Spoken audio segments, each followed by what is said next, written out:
इसमें आज जो चिर प्रतीक्षित ऑर्डर आया है, तो हमारे बहुत सारे नियोजित शिक्षक भाई बहनों को बहुत उम्मीद थी कि इस ऑर्डर से उन लोगों को बहुत सारा राहत मिलेगा, परंतु थोड़ी सी निराशा हाथ लगी है।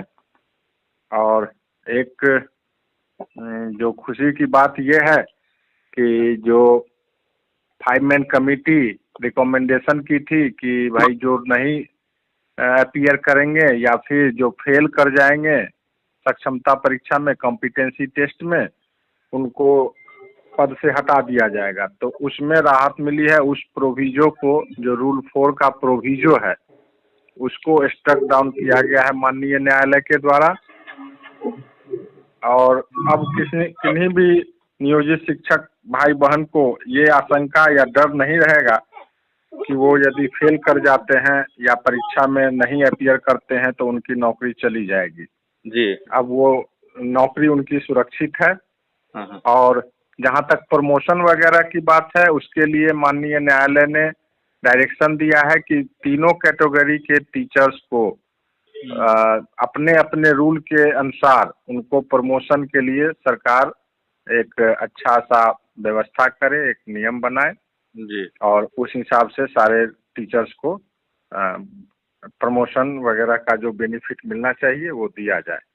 और हेडमास्टर में प्रमोशन के लिए जो नया रूल आया है, ऑनरेबल जजेज का ये कहना है कि भाई जो नया रूल है उससे हेडमास्टर की बहाली होगी, तो सरकार का निर्णय है, जो शायद अभी तक चैलेंज नहीं है।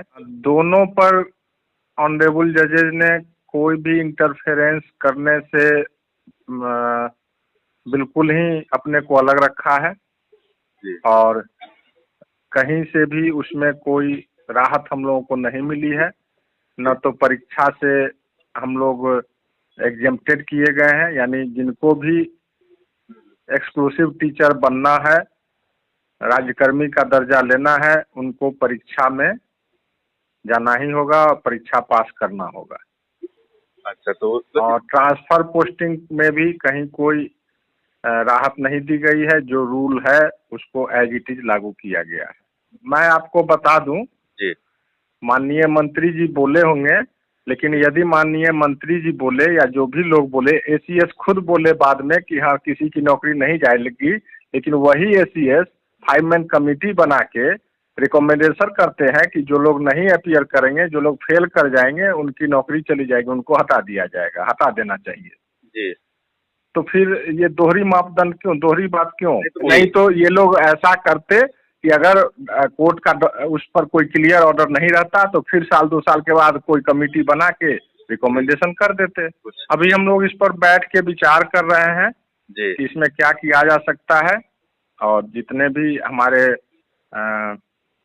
शिक्षक बंधु हैं, नियोजित शिक्षक भाई बहन हैं और जितने भी उनके संघ के लोग से जुड़े लोग हैं, वो लोग इस पर निर्णय लेंगे कि हाँ आगे इसमें हम लोगों को सुप्रीम कोर्ट में जाना चाहिए या जो जितना मिल गया उसी से संतोष करना चाहिए।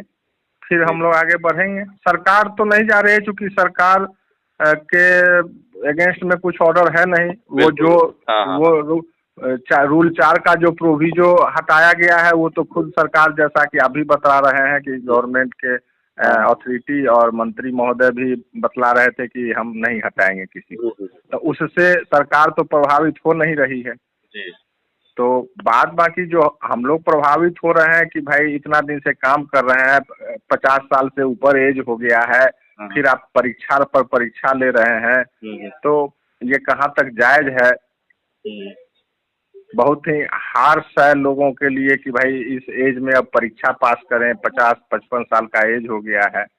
अब यही है कि नौकरी जा रही थी वो बच गई है।